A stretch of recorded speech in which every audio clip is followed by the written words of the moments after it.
കത്തോലിക്ക സഭ ഇടപെട്ടെന്നുള്ള വാർത്തകൾ ഉണ്ടായിരുന്നു. അതിനെ ഇപ്പോൾ തള്ളിക്കൊണ്ട് കത്തോലിക്ക സഭയുടെ മുഖപത്രം ദീപിക രംഗത്ത് വന്നിരിക്കുകയാണ്. കോൺഗ്രസ് നേതൃത്വത്തെ രൂക്ഷമായി വിമർശിച്ചാണ് ദീപികയുടെ മുഖപ്രസംഗം.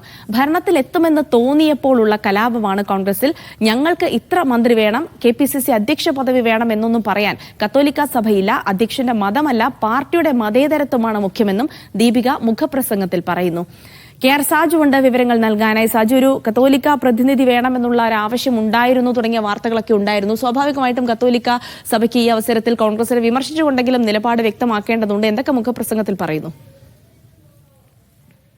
ഒരു പ്രതിപക്ഷ പാർട്ടിയുടെ അടുത്തുനിന്ന് കിട്ടിയതിനപ്പുറമുള്ള വിമർശനമാണ് ഇപ്പോൾ കത്തോലിക്ക സഭയുടെ മുഖപത്രമായ ദീപിക കോൺഗ്രസിന് നൽകിയിരിക്കുന്നത്. അത്ര വിമർശനമുള്ള വരികളാണ് ഇന്ന് ദീപികയുടെ മുഖപ്രസംഗത്തിലുള്ളത്.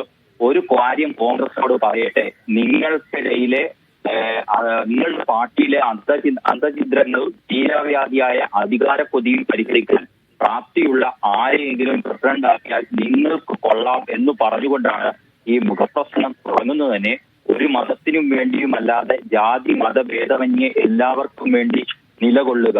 ഏതായാലും ഞങ്ങൾക്ക് ഇത്ര മന്ത്രി വേണം, KPCC പ്രസിഡന്റ് വേണം എന്നൊന്നും പറയാൻ കത്തോലിക്ക സഭ ഉദ്ദേശിക്കുന്നുണ്ടാവില്ല.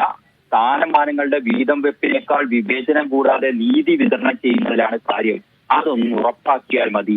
അധ്യക്ഷന്റെ മതമല്ല, പാർട്ടിയുടെ മതേതരത്വമാണ് പ്രധാനം. മുഖ്യമന്ത്രിയുടെ പാർട്ടി മേധാവിത്വമല്ല, ഭരണഘടനാ വിധേയത്വമാണ് പ്രധാനം എന്ന് ഓർമ്മിപ്പിച്ചുകൊണ്ട് തുടങ്ങുന്ന ലേഖനം മുഖ്യമന്ത്രി KPCC പ്രസിഡന്റ് സ്ഥാനങ്ങൾ മാത്രമല്ല, ചെറിയ സ്ഥാനമാനങ്ങൾക്ക് വേണ്ടി സ്റ്റേജിൽ ഒരു ഇരിപ്പിടത്തിന് പോലും കോൺഗ്രസിൽ ഉണ്ടാക്കുന്ന തിക്കിത്തിരക്ക് എക്കാലവും പാർട്ടിയുടെ വിജയം. അതിൽ പാർട്ടിക്ക് ഏറ്റവും ക്ഷീണം ഉണ്ടാക്കുന്നത് മുതിർന്ന നേതാക്കളാണെന്നത് കൗതുകകരമാണ്.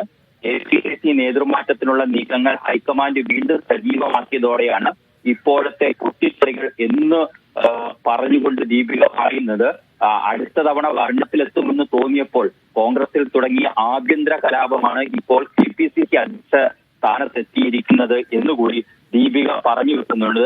വരാനിരിക്കുന്ന തദ്ദേശ നിയമസഭാ തെരഞ്ഞെടുപ്പുകൾ നേരിടാൻ പുതിയ പ്രസിഡന്റ് ആവശ്യമാണെന്ന് കേരളത്തിലെ മിക്ക നേതാക്കളും AICC അറിയിച്ചിട്ടുണ്ട് എന്നതടക്കമുള്ള കാര്യങ്ങൾ പറഞ്ഞതിന് ശേഷം ദീപിക കുറച്ചും കൂടി കനപ്പെട്ട് ചില കാര്യങ്ങൾ പറഞ്ഞുകൊണ്ടാണ് ഈ മുഖപ്രസംഗം അവസാനിപ്പിക്കുന്നത്.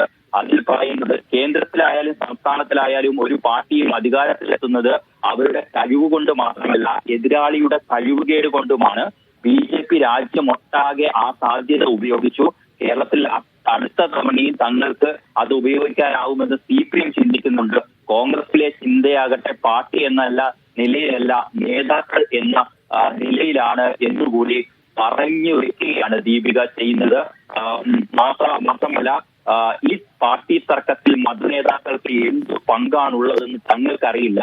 വീണ്ടും പറയട്ടെ, മറ്റുള്ളവർക്ക് എന്ന പോലെ ക്രൈസ്തവർക്കും ഏതെങ്കിലും പാർട്ടിയിൽ സ്ഥാനങ്ങളല്ല, ജനാധിപത്യ സംവിധാനത്തിൽ ഭരണഘടനാനുസൃതമായ അവകാശവും പ്രാതിനിധ്യമാണ് എന്ന് ഓർമ്മിപ്പിക്കുകയാണ് ദീപിക ചെയ്യുന്നത്.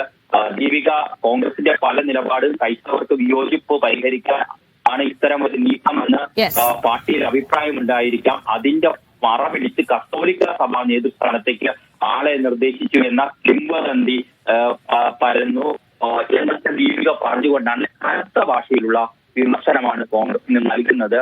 അതായത് കോൺഗ്രസിലെ പ്രശ്നം അധികാര കൊതിയാണ്, ഭരണത്തിലെ എത്തുമെന്ന് എന്തായാലും കടുത്ത വിമർശനം തന്നെയാണ് കോൺഗ്രസിനെതിരെ ദീപിക മുഖപ്രസംഗത്തിലൂടെ ഉന്നയിക്കുന്നത്.